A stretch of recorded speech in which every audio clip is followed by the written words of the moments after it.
अपनी पवित्र बाइबल खोलेंगे, यूहन्ना की पुस्तक मिलेनियम,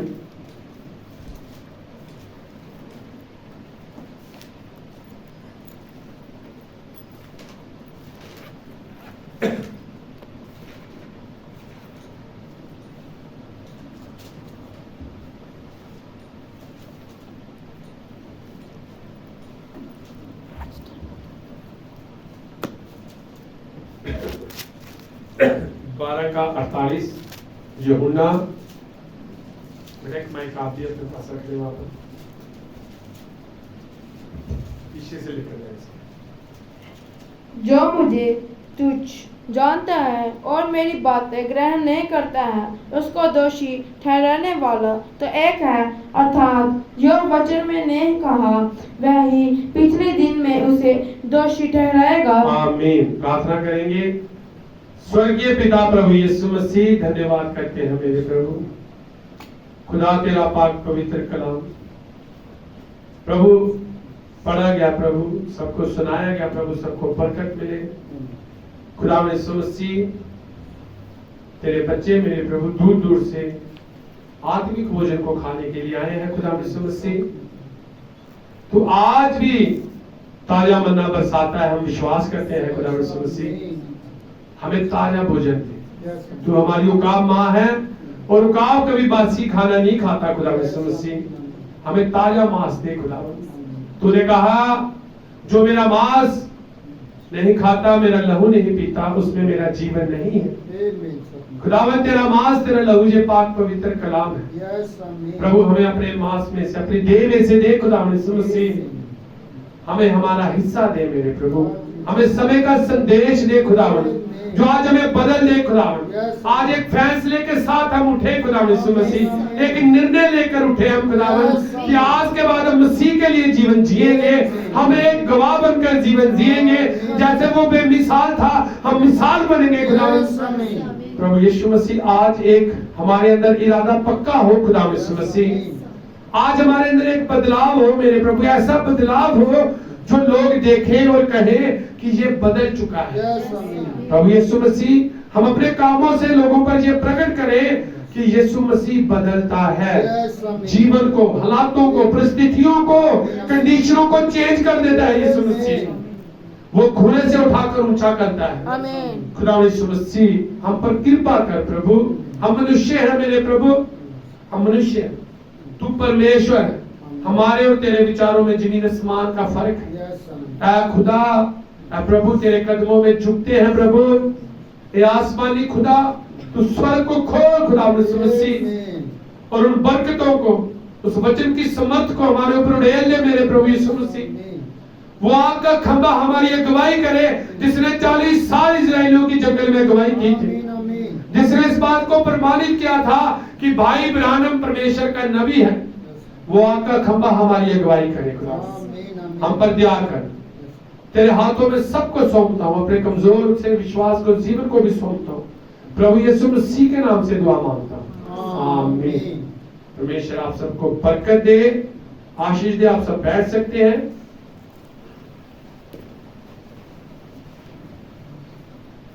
आप सब आनंदित हैं?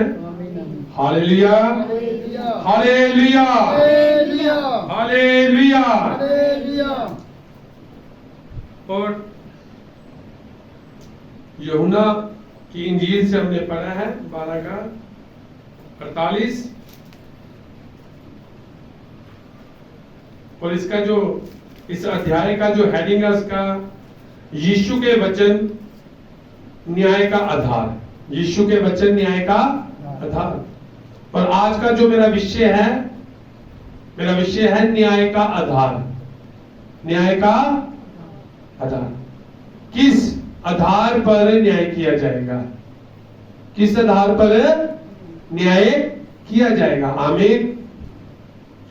तो प्रभु यीशु मसीह ने कहा, जो मुझे तुच्छ जानता है और मेरी बातें ग्रहण नहीं करता है, उसको दोषी ठहराने वाला तो एक है, अर्थात जो वचन मैंने कहा है वही पिछले दिन में उसे दोषी ठहराएगा।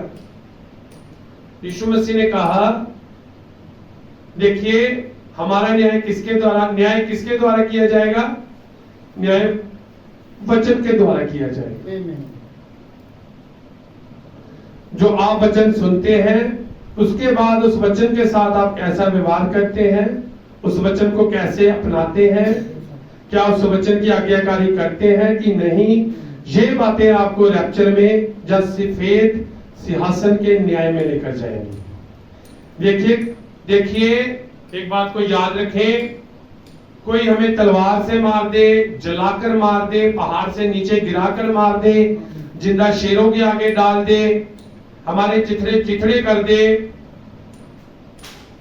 हमारे किसी भी हालात से हमें खत्म कर दे, लेकिन इससे भी ज्यादा भयानक बात यह है, खतरनाक बात यह है कि सफेद सिंहासन के न्याय के सामने खड़ा होना। किसके सामने खड़ा होना? सफेद सिंहासन के न्याय के सामने। प्रकाशित वाक्य 20 का 11 पढ़ेंगे हम।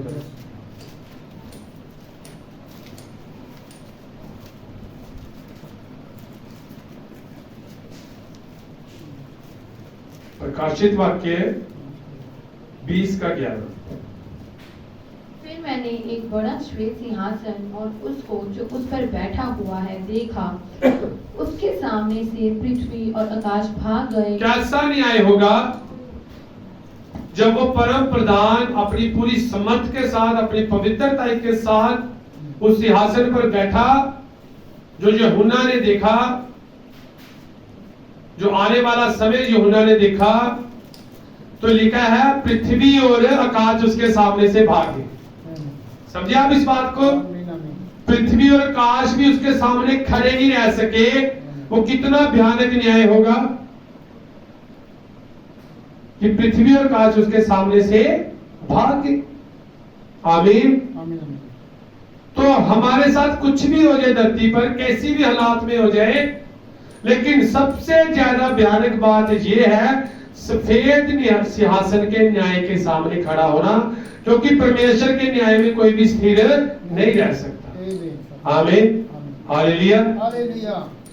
देखिए न्याय का आधार वचन है। यीशु मसीह ने कहा कि न्याय करेगा कौन? करेगा वचन जो मैंने सुनाया है, जो मेरी बातों को तुच्छ जानते हैं, मेरे वचन की अनाज्ञाकारी करते हैं, उनका न्याय वचन करेगा कि उन्होंने मेरे कहे हुए बातों को अपने जीवन में कैसे लिया। ये बातें न्याय करेंगी। जो वचन आपको पुलपिट से सुनाया जा रहा है, जो सेवक आपको बता रहा है, इस वचन को आपने अपने जिंदगी में कैसे लिया, इसकी कैसे आज्ञाकारी की, यह वचन आपका न्याय करेगा। यही आपके सामने आकर खड़ा होगा। आमीन, हालेलुया। समझिए आप इस बात को। देखिए न्याय का आधार वचन है। जो वचन आपको सुनाया गया वो ही वचन आपके सामने खड़ा होगा, आपका न्याय करेगा कि आपने उस वचन को आज्ञाकारी की या नहीं की। देखिए छुटकारा और न्याय दोनों ही साथ साथ चलता है। आमीन। छुटकारा और न्याय दोनों ही, एक पर छुटकारा आता है, एक पर न्याय आ जाता है। समझे इस बात को? एक पर छुटकारा, एक पर न्याय। जब यूसुफ जेल में था, यूसुफ कहां पर था? जेल में था। तो उसके साथ दो व्यक्ति और थे जेल में, दो व्यक्ति और थे। एक को बचा लिया गया, एक मारा गया। समझे आप इस बात को?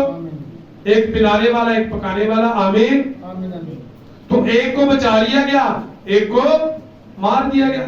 जब प्रभु यीशु मसीह क्रूस पर थे तो साथ दो और थे। समझे आप इस बात को? एक बचा लिया गया, एक मार दिया गया। और न्याय और छुटकारा दोनों साथ साथ चलते हैं। अब ये वचन आप सुन रहे हैं, ये किसी के लिए, इस चर्च में बैठे हुए के लिए छुटकारा है और किसी के लिए उसको न्याय पर खड़ा करने के लिए है। समझे आप इस बात को? यही वचन किसी को छुटकारा दे देगा, यही वचन किसी को न्याय पर खड़ा कर देगा। आपके सामने परमेश्वर ने तो खुले रास्ते रखे हैं। हालेलुया। चुने जाने के बाद भी परमेश्वर आपके सामने दो खुले रास्ते रखता है। फिर भी प्रभु कहता है मैंने आशीष और श्राप दोनों तेरे सामने रखे हैं, फिर भी तू आशीष को चुन ले। हालेलुया। आमीन, हालेलुया, हालेलुया, हालेलुया। हालेलुया। देखिए प्रकाशित वाक्य 16 में हम क्रोध के कटोरों के बारे में पढ़ते हैं कि परमेश्वर, आमीन, आमीन। निकालेंगे प्रकाशित वाक्य 16।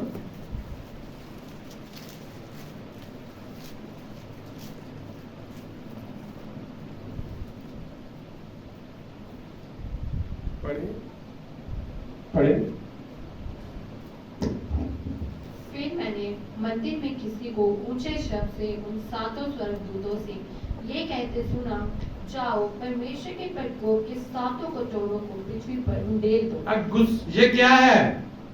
प्रकोप, परमेश्वर का क्रोध, परमेश्वर का क्रोध कहां पर उंडेल दो? पृथ्वी पर। और हमारे युग के नबी भाई ब्रानम ने कहा कि ये 7 कलीसिया काल, 7 मोहरे, 7 कटोरे ये इकट्ठे ही चलते हैं, ये इकट्ठे ही चलते हैं। मतलब कि मोहरे किसी के लिए छुटकारे का कारण है और जो क्रोध के कटोरे किसी के लिए न्याय का कारण है। छुटकारा और न्याय दोनों साथ साथ ही चलते हैं। समझे इस बात को? कटोरों का मतलब है परमेश्वर का क्रोध, किनको, किनके ऊपर? अनाज्ञाकारी करने वालों के ऊपर। आमीन, हालेलुया। इस वचन की किसके, क्या करने वालों के ऊपर है? अनाज्ञाकारी करने वालों के ऊपर। और मोहरों का प्रकाशन किनके लिए? आज्ञाकारी करने वालों के लिए। यीशु मसीह किसी के लिए ठोकर का कारण है, किसी के लिए रैप्चर का कारण है। कई लोग ठोकर खा जाते हैं, कई लोग रैप्चर में चले जाएंगे। समझिए आप इस बात को? यही वचन आपके लिए न्याय लेकर आएगा, यही वचन आपके लिए रैप्चर लेकर आएगा। समझे आप इस बात को? आमीन। तो कटोरे, कलीसिया काल, मोहरे ये सब साथ साथ ही चलते हैं। परमेश्वर का क्रोध किन पर पड़ गया? धरती को उड़ेला गया, धरती पर अनाज्ञाकारी करने वालों पर, जिन्होंने वचन को सुना और इसको रिजेक्ट कर दिया। आमीन। इसको क्या कर दिया? रिजेक्ट कर दिया। उनके ऊपर ये क्रोध किसका पड़ा है? अब परमेश्वर का। लेकिन जिन्होंने सुनकर मान लिया वो कहां पर? वो सिंहासन के न्याय पर नहीं होंगे। आमीन, हालेलुया। देखिए एक बचाया जाता है, एक मारा जाता है। आमीन। एक के लिए छुटकारा है, एक के लिए ठोकर है। हाबिल ने अपने प्रकाशन से छुटकारा पाया, बेशक उसको कैन ने मार दिया, लेकिन हाबिल के पास अनंत, उसका शरीर मारा गया। आमीन, हालेलुया। और कैन ने अपने प्रकाशन से सदा के लिए अपने ऊपर पशु की मोहर ले ली, उसे अपने पर। एसाव और याकूब, आमीन। समझे आप इस बात? एक के लिए ठोकर का कारण, एक के लिए बरकत का कारण। अब देखिए यही वचन ने न्याय करना है जो आप सुन रहे हैं। यही वचन है जो आज आपको सुनाया जा रहा है। एक मेहनत करता है सेवादार, सेवक, कि आपको बाइबल में से कुछ ऐसा दे, वचन में से कुछ ऐसा दे कि वो आपके प्राणों का उद्धार हो। आमीन, हालेलुया, हालेलुया। अब नूह के समय में देखिए, नूह के समय में वचन क्या था? नूह के समय में वचन पानी था। वचन क्या था? पानी था। उसी पानी ने नूह की किश्ती को ऊपर उठाया। समझे आप इस बात को? लिखा पहले सोते धरती पर से क्या फूट पड़े? सोते फूट पड़े। नूह ने प्रचार किया था कि आसमान से क्या आएगी? बारिश आएगी। अगर किश्ती उसने धरती पर रखी हुई थी, अगर आसमान से बारिश आती, धरती पर पानी ना होता तो किश्ती पर पानी, तो किश्ती कैसे ऊपर उठनी थी? आमीन। समझे आप इस बात को? उसकी किश्ती ऊपर उठे इसलिए पहले धरती के नीचे से पानी निकला था। कहां से पानी निकला? कि उसकी किश्ती ऊपर उठे। अब नूह के समय में वचन क्या था? पानी था। उस समय का संदेश क्या था? पानी था। आमीन। उसी पानी ने नूह की किश्ती को क्या किया? ऊपर उठाया और नूह को और चुने हुओं को बचा लिया। और उसी पानी ने जिन्होंने बात को नहीं माना डुबाकर मार दिया। समझे इस बात को? उसी पानी ने नूह को और नूह के परिवार को बचा लिया और उसी पानी ने जिन्होंने वचन को नहीं माना उनको डुबाकर मार दिया। अर्थात उसी वचन ने, जो वचन उस समय का पानी था, नूह को बचा लिया नूह को रैप्चर में ले गया और उसी वचन ने उन लोगों को न्याय पर खड़ा कर दिया। समझे इस बात का? न्याय और छुटकारा हमेशा साथ साथ चलता है। इसलिए जो वचन आप सुन रहे हैं, जो इस पर चलेंगे वो बचा ली जाएंगे, वो जो इसकी आज्ञाकारी करेंगे वो बचा लिए जाएंगे, वो परमेश्वर के क्रोध के नीचे नहीं आएंगे। आमीन, हालेलुया। वो बचा लिए जाएंगे। लेकिन जो वचन को सुनकर, आमीन, जानकर, जानबूझकर पाप करते हैं, आमीन। फिर देखिए बाइबल में हम पढ़ते हैं यशाया में, यशाया नबी की पुस्तक निकालेंगे हम, पुराने नियम में 1 अध्याय, यशाया नबी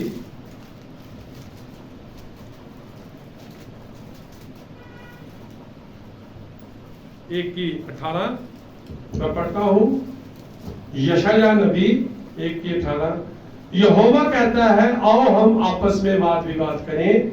तुम्हारे पाप चाहे लाल रंग के हो तो भी वे हिम के समान उजले हो जाएंगे, और चाहे अग्रवानी रंग के हो तो भी वे उनके समान सफेद हो जाएंगे।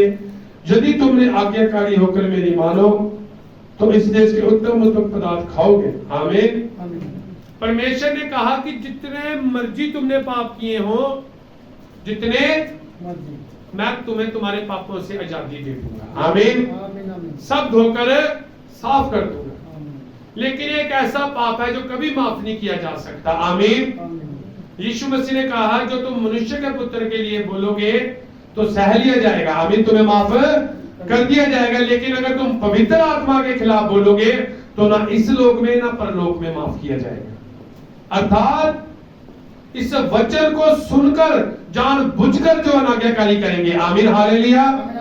इस वचन को सुनकर, समय के संदेश को जानबूझकर जो अनाज्ञाकारी करेंगे, ना यहाँ पर ना वहां पर, आमीन, वो माफ नहीं किए जाएंगे। तो ये वचन केवल परमेश्वर की दुल्हन के लिए है, ये समय का संदेश है। उसी पानी ने नूह के परिवार को बचाया और उसी पानी ने सारे संसार को डुबाकर मार दिया।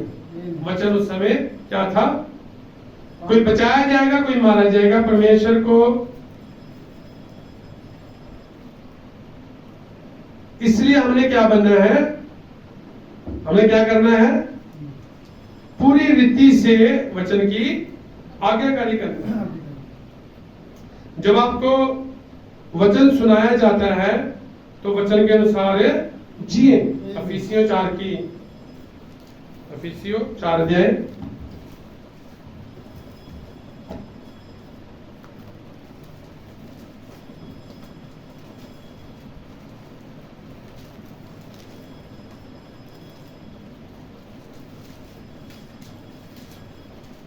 प्लीज।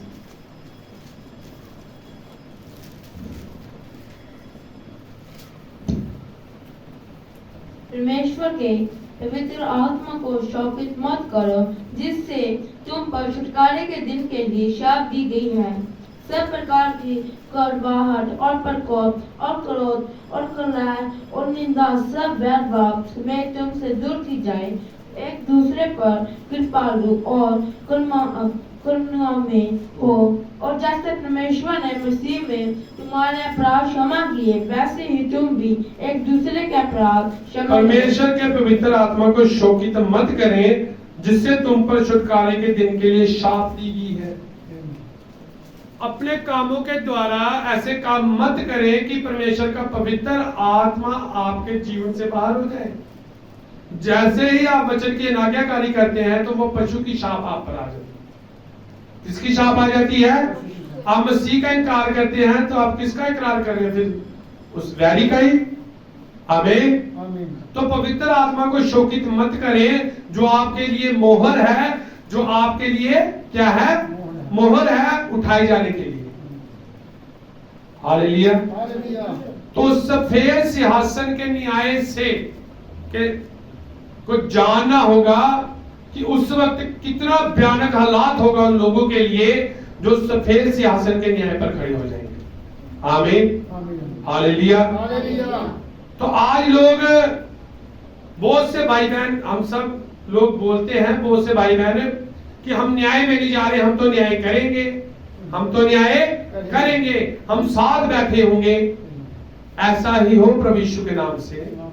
हमारा ये विश्वास है कि दुल्हन साथ बैठी हो, वो न्याय करेगी। लेकिन दुल्हन, आमीन, ये कहने से नहीं होगा कि हम साथ बैठे होंगे। आमीन, हालेलुया। हालेलुया। बाइबल में लिखा है, हम पहला कुरिन्थियों का शेर ध्यान निकालेंगे, जल्दी चलेंगे थोड़ा।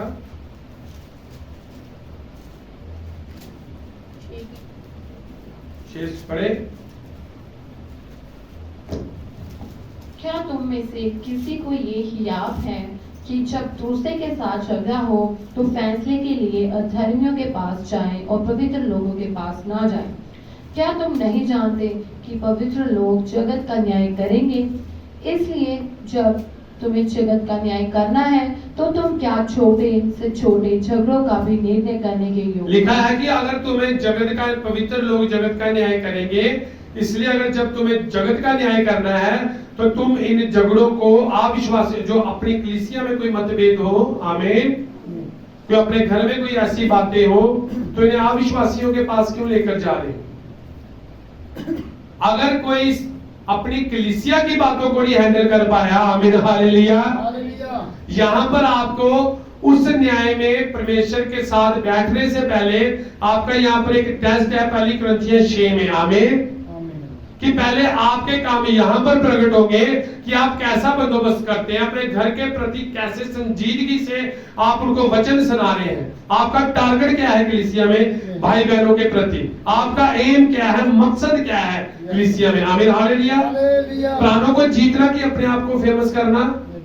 आमीन, हालेलुया। आपका टारगेट क्या है? तब आप, अगर आप मसीह हो, सच्चे मसीह हो, आप एक योद्धा हो, आपके अच्छे फैसले हैं, आपके अच्छे डिसीजन कलीसिया में भाई बहन के प्राणों को बचाने में सहायक हैं, हालेलुया, तो वो इस बात का चिन्ह होंगे कि आप वहां पर न्याय करेंगे लोगों का। यहां पर हम फैसले नहीं ले पाए, हालेलुया, यहां पर कोई सही डिसीजन नहीं, यहां पर कोई सही फैसला नहीं, प्राणों को बचाने का कोई यत्न नहीं, तो मैं जितना मर्जी उछलूं कि मैं वहां पर न्याय करूंगा, ऐसा कभी नहीं हो सकता। हालेलुया। किसी को उछलने पर मत जाए, पुलपिट पर ऐसे हाथ मारने पर मत जाए, आमीन, हालेलुया। उनके काम देखें पहले कि इस भाई बहन के डिसीजन कैसे हैं कलीसिया के प्रति, हालेलुया, अपने परिवार को कैसे खींचा है इसने मसीह में, आमीन, हालेलुया, ये कैसे भाई बहनों के प्राणों के प्रति चिंतित है, इन कामों को देखें, क्योंकि लिखा है, धन्यवाद करते हैं प्रभु का, परमेश्वर सीधे मन वालों का परमेश्वर है। आप इस बात को मानते हैं? वो इतना महान है कि उसकी महानता को मैं बयान नहीं कर सकता, हालेलुया। उसने क्या कहा? धन्य और मुबारक है जो उसका वचन सुनते हैं और उस पर चलते हैं, आमीन, हालेलुया। आपके जीवन से परमेश्वर को महिमा मिले, आपका जीवन एक गवाही से भरा हुआ जीवन हो, आप मसीह के कैदी बनकर जियो, आमीन, मैं मसीह का कैदी हूं, आमीन, हालेलुया। तो परमेश्वर ने ये नहीं कहा कि तुम उनके ज्ञान से पहचान जाओगे, कहा तुम उनके कामों से पहचान जाओगे कि ये किसकी ओर से है, हालेलुया। तो यहाँ पर डिसीजन ले नहीं सके, यहाँ पर फैसले ले नहीं सके, जब जरूरत बनी, हालातें बनी, तो भाग गए किस्म के, तो वो क्या परमेश्वर के साथ सिंहासन पर बैठेंगे? क्या प्रभु वहां पर बैठने देगा? तो फिर उछलने से कोई फायदा नहीं है, हालेलुया, आमीन। उस सफेद सिंहासन के न्याय से बचने से पहले यहाँ पर कैटेगरीज हैं कुछ, वो आपको क्लियर करनी पड़ेगी, समझे आपको? तो लिखा है पवित्र लोग किसका न्याय करेंगे? जगत का न्याय करेंगे, लेकिन उससे पहले उनको अपने घर परिवार में, अपनी कलीसिया में बंदोबस्त को, आमीन, परमेश्वर के वचन के अनुसार लाना पड़ेगा। तो इसको हम जहां छोड़ेंगे, पढ़ेंगे, फिर देखेंगे इसको, तो इसे पढ़ेंगे, आगे करेंगे, पढ़ेंगे 6 अध्याय। क्या तुम नहीं जानते कि हम स्वर्गदूतों का न्याय करेंगे? तो क्या संसारिक बातों का निर्णय ना करें? यदि तुम्हें संसारिक बातों का निर्णय करना हो तो क्या उन्हीं को बैठाओगे? आमीन। क्या तुम नहीं जानते कि हम स्वर्गदूतों का क्या करेंगे? न्याय करेंगे। प्रभु के नाम की महिमा हो। नबी के लिए नबी ने हम पर आकर बाइबल के उन गुप्त लिखतों को खोला जो हम खुद नहीं जान सकते थे। आमीन। Hallelujah, hallelujah, hallelujah, hallelujah, hallelujah. देखिए, सच्चा विश्वासी बच जाएगा, झूठा विश्वासी न्याय में जाएगा। आमीन। बात सीधी। ये क्रोध के कटोरे किन पर उड़ेले जा रहे हैं? झूठे विश्वासियों पर, जिन्होंने वचन सुना लेकिन माना नहीं, जिन्होंने उसको रिजेक्ट कर दिया। आमीन। जिन्होंने जानबूझकर क्या की? गलतियां की, जानबूझकर उनके जीवन से लोगों को क्या लगी? ठोकर लगी। आमीन। वो परमेश्वर के राज्य को बढ़ाने में नहीं, घटाने में क्या हुए? इस्तेमाल हुए। उन्होंने अपने ऊपर जाने में क्या ले ली? पशु की मोहर ले ली। आमीन। परमेश्वर की आत्मा को क्या कर दिया? शोकित कर दिया। लेकिन एक सच्चा विश्वासी जानता है कि उसने कैसे जीवन जीना है। आमीन। जो उसने वचन सुना है उसको वो जानता है मैंने उसकी क्या करनी है? आज्ञाकारी करनी है। उसे पता होना चाहिए, लिखा है कि तुम स्वर्गदूतों का क्या करोगे? न्याय करोगे। ये कौन से? अगर स्वर्गदूतों ने कभी पाप ही नहीं किया, स्वर्गदूतों ने तो कभी पाप नहीं किया। आप सब सुन रहे हैं? आमीन। आप आनंदित है ना? तो देखिए, स्वर्गदूत जो परमेश्वर के सामने खड़े रहते हैं, हर पल पवित्र पवित्र कहते रहते हैं, उन्होंने कभी पाप ही नहीं किया, तो उनका फिर न्याय कैसा? ये कौन से स्वर्गदूत है जिनके बारे में कहा गया? ये स्वर्गदूत, ये परमेश्वर के प्रचारक, ये वो दूत है। आमीन। ये कौन है? परमेश्वर के दूत है। इनका न्याय करोगे। कलीसिया इस बात का न्याय करेगी कि एक प्रचारक ने किस मंशा के साथ उसे वचन सुनाया है, किस इरादे के साथ उन्हें वचन सुनाया गया है। आमीन। हालेलुया। एक एक बात का हिसाब देना पड़ेगा। समझिए आप इस बात को? एक एक बात का हिसाब देना पड़ेगा, क्योंकि ये सेवक है। हम इब्रानियों की पुस्तक एक साथ निकालेंगे।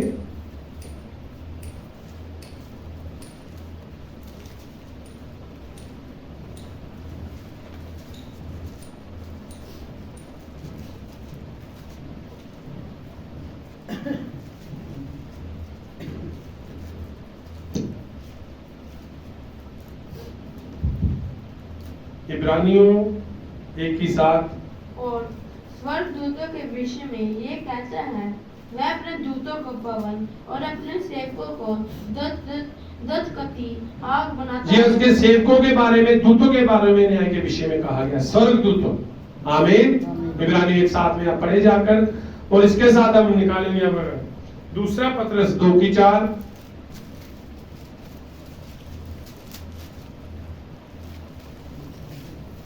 दूसरा पत्रस 2:4। क्योंकि जब परमेश्वर ने उन स्वर्गदूतों को जिन्होंने पाप किया नहीं छोड़ा, पर नरक में बेचकर अंधेरे कुंडों में डाल दिया, ताकि न्याय के दिन तक बंदी रहे, और प्राचीन युग के संसार को भी ना छोड़ा, वरन भक्तिहीन। परमेश्वर ने किसको नहीं छोड़ा? स्वर्गदूतों। ये कौन से स्वर्गदूत है? ये प्रचारक, सुसमाचार दूत है। हिसाब देना होगा कि किस मंशा के साथ आपको प्रचार किया जा रहा है। आमीन। हालेलुया। आमीन। आमीन। पहला पत्रस 4:17, 18, 19। क्योंकि वह समय आ पहुंचा है कि पहले परमेश्वर के लोगों का न्याय किया जाए, और जबकि न्याय का आरंभ ही से होगा, तो उनका क्या अंत होगा जो परमेश्वर के सुसमाचार को नहीं मानते। और यदि धर्मी व्यक्ति ही कठिनाई से उद्धार पाएगा, तो भक्तिहीन और पापी का क्या ठिकाना। पत्रस की पुस्तक में हम पढ़ते हैं, पहला पत्रस 4:17-18 में, कि जब न्याय हमसे शुरू होगा परमेश्वर का न्याय सबसे पहले कहां से शुरू होगा? उसके घर से, कलीसिया में, चर्च में से। आमीन। क्या कहा कि क्योंकि न्याय जब सबसे पहले हमसे शुरू होगा, घर से न्याय शुरू होगा। आमीन आमीन समझे इस बात को? आमीन ढोंगी को और सच्चे को अलग अलग किया जाएगा। आमीन हालेलुया आमीन। आमीन तो न्याय सबसे पहले अपने परमेश्वर घर से शुरू करेगा। तो हमें कितनी संजीदगी के साथ वचन पर जीना चाहिए। और लिखा है कि तुम स्वर्गदूतों का न्याय करोगे। तो क्या इस बात को मैं आपको और गंभीरता से समझाता हूं। भाई ब्रानम ने कहा कि हर एक व्यक्ति अपने घर का पहला पास्टर है। आमीन आप अपने घर के पहले क्या हो? दूत हो, सुसमाचार दूत हो। आपने अपने बच्चों को कैसे वचन सुनाया, कितनी गंभीरता से वचन सुनाया, अपनी पत्नी को या अपने भाई को या अपने रिश्तेदारों को, इस बात का जवाब देना पड़ सकता है। हालेलुया। हालेलुया अगर आपका बच्चा या आपका कोई रिश्तेदार उस सफेद सिंहासन में चला जाए और वहां पर जाकर कहे कि प्रभु मेरे पिता को इस वचन का पता था, जब मेरी माँ को पता था, लेकिन उसने मुझे नहीं सुनाया, तो आज मैं नरक में जाता हूँ। हालेलुया आमीन। तो इसलिए आपका फर्ज बनता है कि चाहे आपके घर में शोर हो, शराबा हो, आप वचन को सुनाए, समझाते रहे। जो माँ बाप अपने बच्चों से और जो बच्चे अपने माँ बाप से प्यार करते हैं, वो जानते हैं कि मैंने इन्हें सफेद सिंहासन के न्याय से बचाना है। हालेलुया आमीन। कहां से बचाना है? सफेद सिंहासन। जहां पर आकाश भाग गया, पृथ्वी भाग गई, वहां पर हम क्या बनेगा? आप बताइए।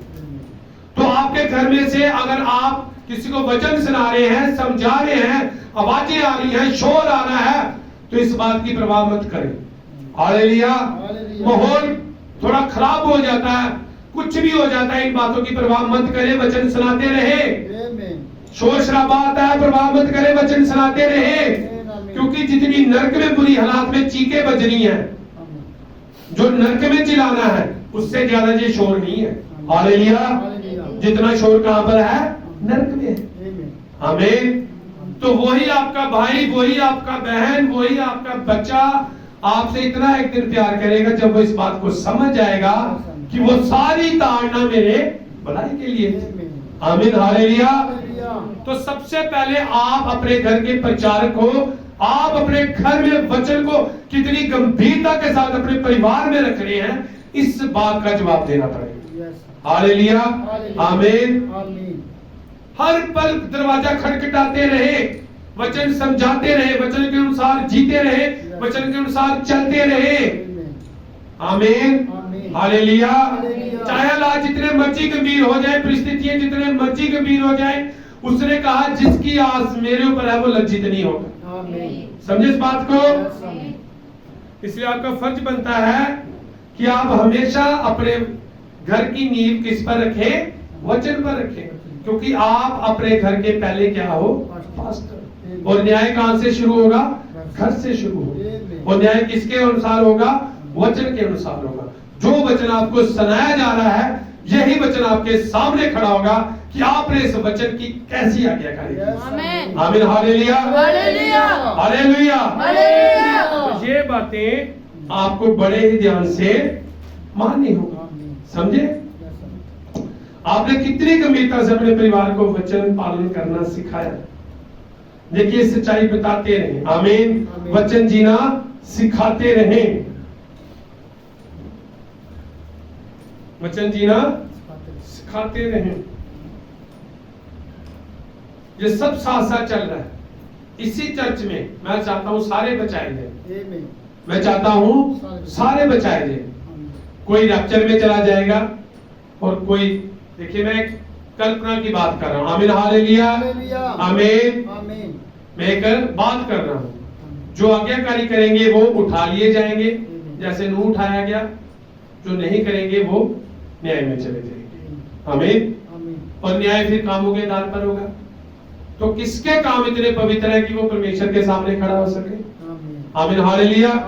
हम लोग अपने कामों के द्वारा नहीं बचाएंगे, हम तो उसकी दया के अनुसार बचाएंगे। हम उसकी दया के अनुसार बचाएंगे। इन बातों को गंभीरता से ले, इन बातों को बड़ी ही गंभीरता से ले कि कैसे मसीह में आगे बढ़ना है। आप परमेश्वर की महिमा के लिए ताली बजा सकते हैं।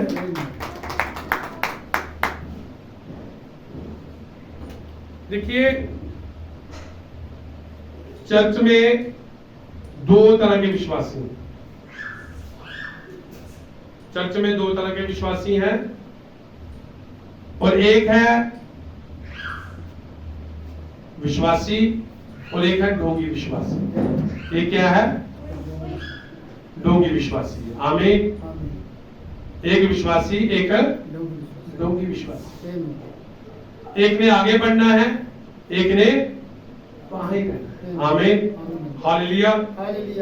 तो प्रभु के हर वचन की आज्ञाकारी करें, प्रभु पर विश्वास के द्वारा जिंदगी जिए। न्याय घर से शुरू होगा। सबसे पहले झूठे विश्वासी वचन सुन के ना मानने वाले, वचन में मनमानी करने वाले, वचन सुनकर ना मानने वाले, ये वो पाप है जो क्षमा नहीं होगा। देखिए, हमारे जीवन में बरकतें क्यों रुकती हैं? हमारे जीवन में आशीषें क्यों नहीं आ रही? हम वचन के प्रति समर्पित ही नहीं। आमीन। हम वचन के प्रति गंभीर नहीं है। हम आशीषें चाहते हैं लेकिन वचन जीना नहीं चाहते। आमीन, हालेलुया। तो वचन को जीना शुरू करें कि वो क्रोध के कटोरों से आप बच सके। आप परमेश्वर के साथ खड़े हो, सामने खड़े मत हो। जो सामने खड़े होंगे वो बचाए नहीं जाएंगे, क्योंकि उनके सामने यही वचन रिपीट किया जाएगा। इस संडे को ये सुनाया गया, इस संडे को ये सुनाया गया, इस संडे को ये सुनाया गया, इस समय ये कहा गया, ये बात बता दी गई थी, ये बार बार बताई गई थी। इसी बात के लिए वो दुहाई दे रहे थे। आमीन, हालेलुया। तो फिर कहां जाओगे? क्या कहा यीशु मसीह ने कि न्याय करने वाला कौन है? मेरा वचन है। हर व्यक्ति का न्याय वचन के आधार पर किया जाएगा।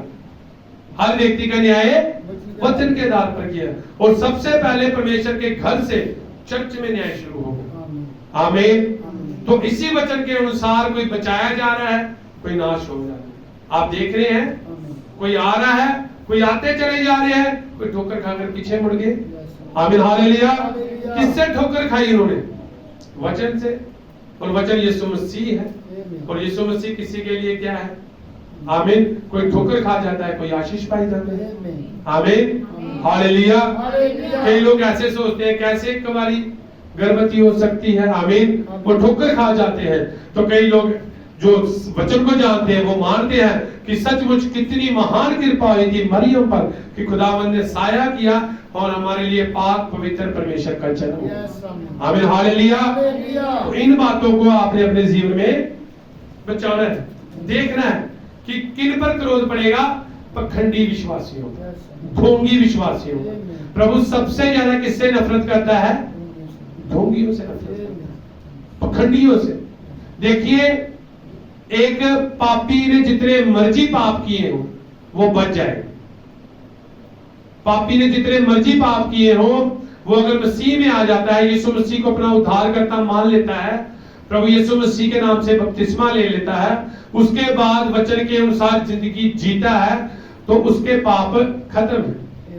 पापी बचा लिया जाएगा, लेकिन पखंडी कभी नहीं बचेगा। आमीन। पखंडी कभी नहीं बचेगा। सिर्फ संडे में आना। देखिए, पखंडी क्या है? अब ये भी धार्मिक ही है, ये भी एक धार्मिक ही लोग हैं। संडे को आना, आमीन। संडे बाकी धार्मिक गतिविधियों में इस्तेमाल शामिल होना, चर्च में आना, संडे में आना, लेकिन हालेलुया, आमीन, वचन में नहीं जीना, संसार में जीना। वचन को एक तरफ रख देना, संसार को आगे रखना, संसार की जरूरतों के पीछे भागना।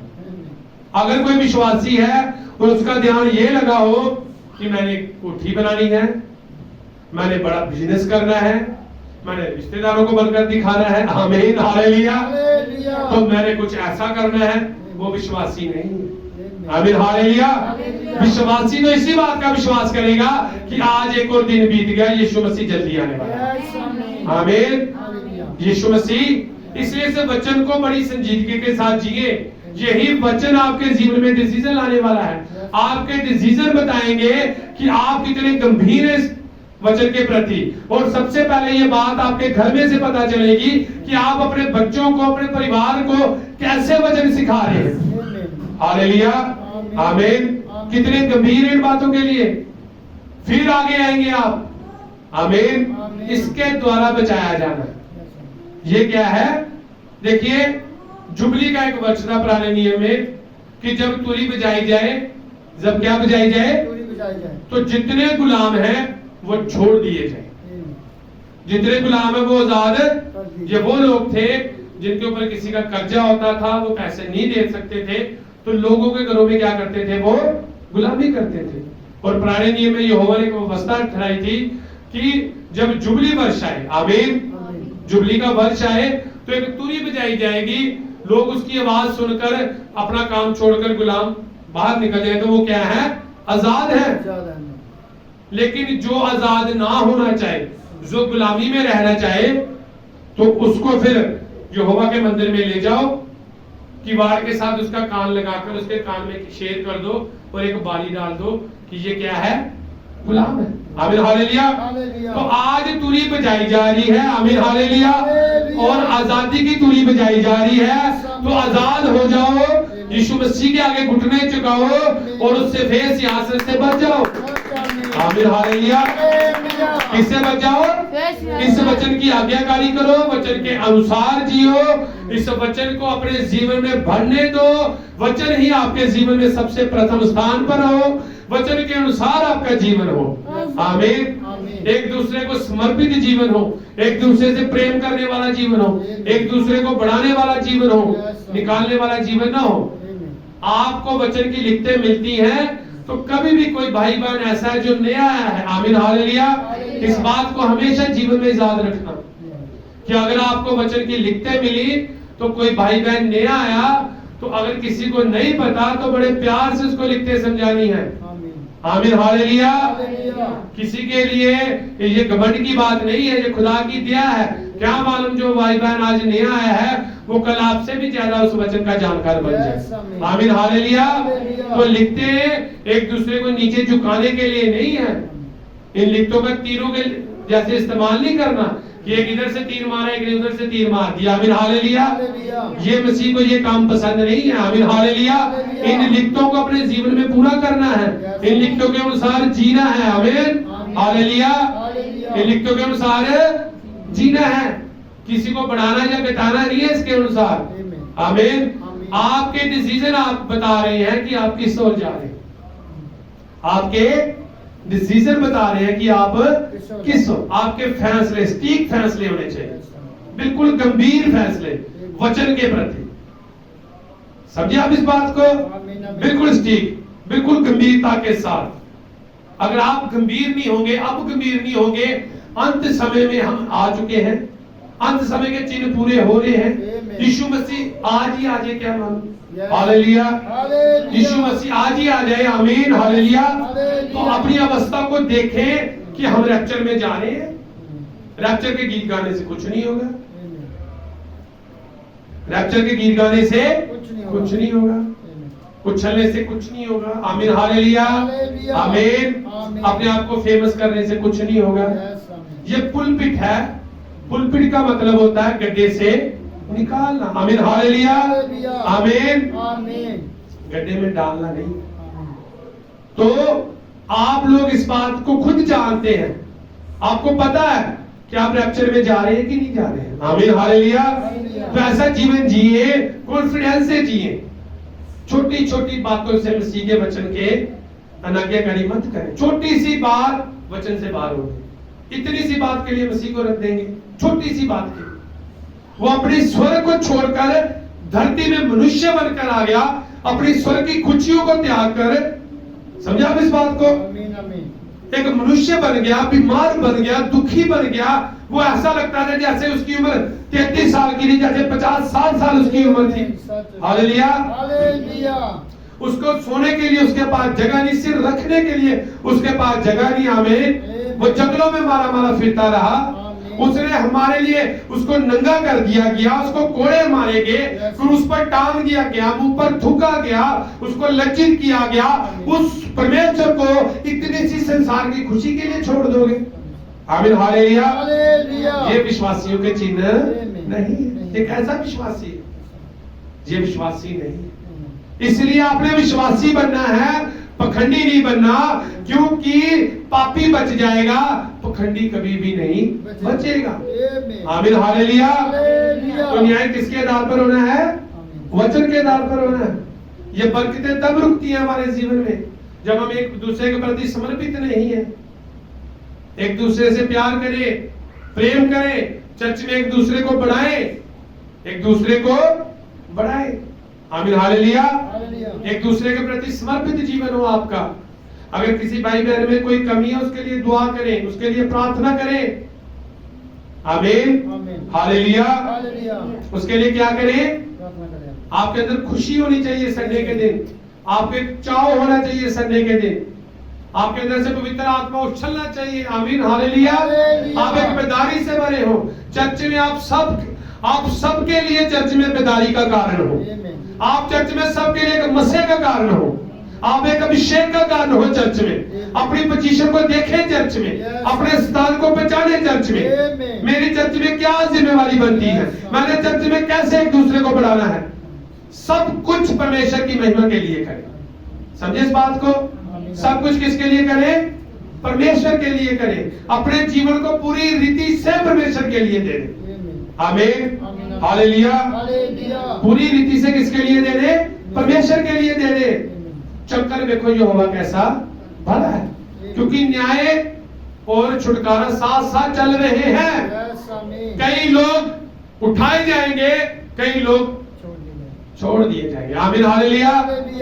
समझे इस बात को? ये वचन किसी को रैप्चर में ले जाएगा, किसी को न्याय में ले जाएगा, क्योंकि न्याय का आधार क्या है? वचन है। क्या है?